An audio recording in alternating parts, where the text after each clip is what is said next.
Welcome to साइमस now. आज का जो एक्सपेरिमेंट है वो एक चैलेंज पे बेस्ड है।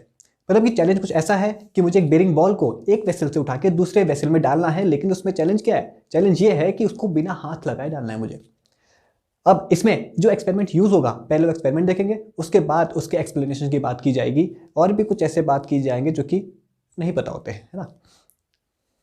तो हमें एक्सपेरिमेंट के लिए चाहिए क्या? हमें चाहिए एक्सपेरिमेंट के लिए दो वेसल और एक, जैसा मैंने बताया, बेरिंग बॉल। ये रहे वो दो वेसल और ये रहा वो बेरिंग बॉल जिससे कि मुझे एक्सपेरिमेंट करना है। इसको मुझे पहले मैं इस बेरिंग बॉल को एक यहां पे रखता हूं। अब मुझे इस वेसल से इस बेरिंग बॉल को इसमें डालना है, इसमें से इसमें डालना है मुझे बिना इस बेरिंग बॉल को हाथ लगाए। तो अगर मैं चाहूं कि इसको ऐसे ही इसके अंदर ले आऊं तो ये इसके अंदर नहीं आएगा, इसके अंदर ये नहीं जाएगा। लेकिन अब मुझे इसको यहां से उठा के इसके अंदर डालना है। तो वो कैसे होगा देखते हैं। पहले मैंने इसको कुछ ऐसे किया। अगर मैं इसको रोटेट करूं तो ये कुछ ऐसे होगा। सॉरी, एक बार में किसी से नहीं होता।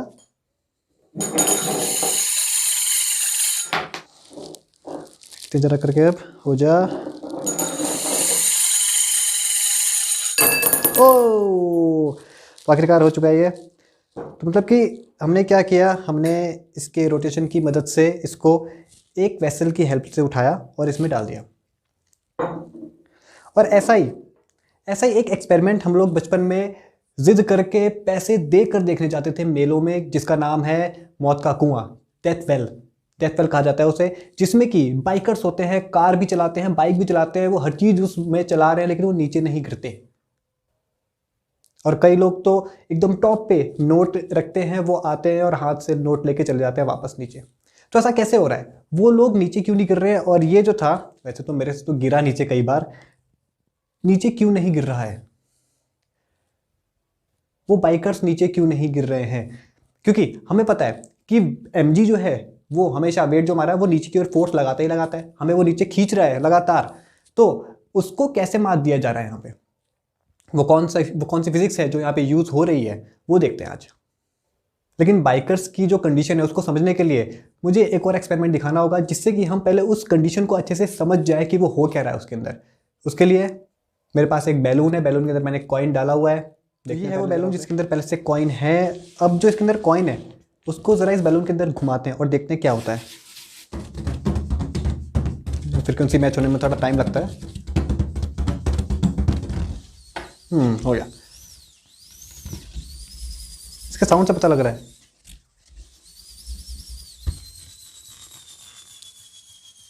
बहुत क्लियर दिख रहा है यहाँ से, लेकिन शायद कैमरे में ना दिख रहा हो। अभी मैं लाइट में दिखाऊंगा इसे।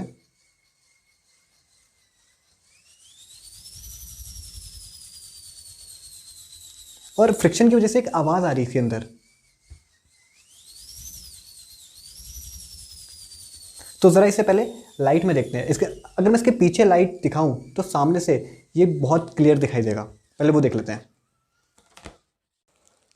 तो ये देखते जरा, ये कॉइन मेरे पास घूम रहा है अभी इसके अंदर। अब शायद साफ दिख रहा है यहाँ पे। अब अगर मैं घुमाना रोक दूँ इसे तो ये अपने आप ही घूम रहा है।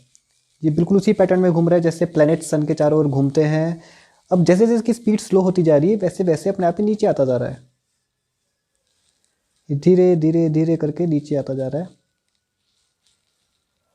जैसा कि हमें डेथ वेल में दिखता है, जो बाइकर्स होते हैं वो धीरे धीरे करके नीचे वापस आ जाते हैं, और जैसे उनकी स्पीड तेज होती है तो वो वापस ऊपर की साइड में चढ़ने लगते हैं।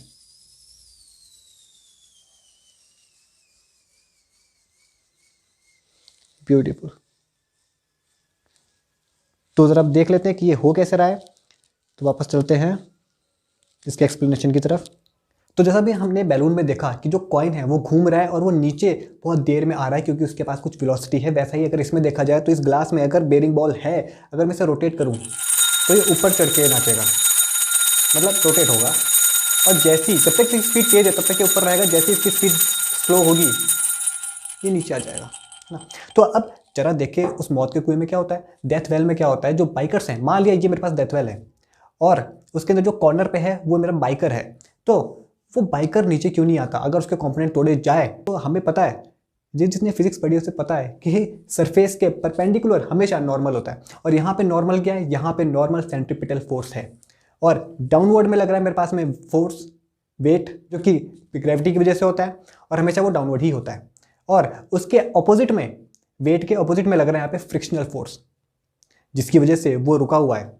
इसको इसमें से बेरिंग बॉल निकाल के डालने में इसमें इसलिए टाइम लग गया है क्योंकि इसमें फ्रिक्शन कम है, लेकिन वहाँ पे फ्रिक्शन का बहुत बड़ा रोल होता है। और एट लास्ट वो बैलेंस कैसे है, अगर ये 3 फोर्स देखा जाए तो अभी भी जो नेट फोर्स है वो अंदर की तरफ है, सेंटर की तरफ। तो बाइकर को तो सेंटर की तरफ आ जाना चाहिए, लेकिन फिर भी वो बाइकर रुका हुआ है क्योंकि एक सीडो फोर्स होता है जो कि इमेजिनरी फोर्स मानते हैं, वो लगता है बाहर की तरफ, जिसकी वजह से वो बाइकर बैलेंस हो जाता है। लेकिन यहाँ पे उसकी वेलोसिटी इतनी होनी चाहिए कि वो उस वेट को मात दे सके, और यहाँ पे चारों के चारों फोर्स जो हैं आपस में एक दूसरे को कैंसिल आउट करेंगे, जिसकी वजह से हमारी जो बॉडी है वो नीचे नहीं आएगी। बल्कि अगर फ्रिक्शनल फोर्स, ऊपर की साइड वाला फोर्स अगर हम ज़्यादा कर दें तो बॉडी ऊपर की ओर चलने लग जाती है। और इसमें इस डेथ वेल का जो शेप है वो भी बहुत बहुत बड़ा रोल प्ले करता है, क्योंकि अगर शेप कुछ और होता, अगर उसका शेप इसकी जगह पे जो ऐसा फ्रस्टम जैसा है, तो फ्रस्टम की जगह पे अगर कुछ और होता, अपोजिट होता उसका, तो वो नहीं हो पाता। अगर वो कुछ ऐसा होता, ठीक है, अपोजिट फ्रस्टम होता, तो ऐसा नहीं हो पाता मेरे ख्याल से। और जो ये 4 इक्वेशन हमें मिली है, इसकी मदद से हम वो मैक्सिमम स्पीड भी निकाल सकते हैं, या फिर वो मिनिमम स्पीड निकाल सकते हैं जितनी स्पीड पे हम नीचे ना गिरें, वो भी निकाली जा सकती है इसकी मदद से, जिसमें कि हमें कोफिशिएंट ऑफ फ्रिक्शन चाहिए होगा, क्योंकि वो हर सरफेस का अलग अलग होता है कि वो कितना फ्रिक्शन है वहाँ पे, वो कितना काम कर रहा है, साथ में उसकी वेलोसिटी हमें कितनी करनी होगी, साथ में वेट कितना है उस बॉडी का मतलब कि बाइकर प्लस बाइक का, दोनों का मिला के वेट कितना है, इन सब का कैलकुलेशन किया जाए तो हम एक मिनिमम स्पीड निकाल सकते हैं कि कितनी स्पीड पे हम नीचे नहीं गिरेंगे।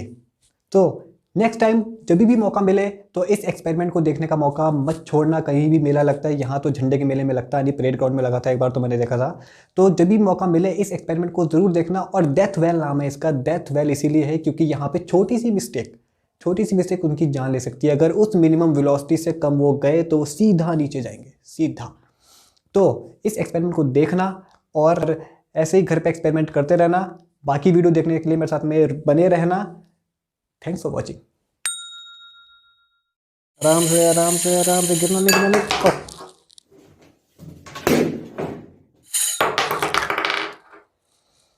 क्यों नहीं हो रहा है ये?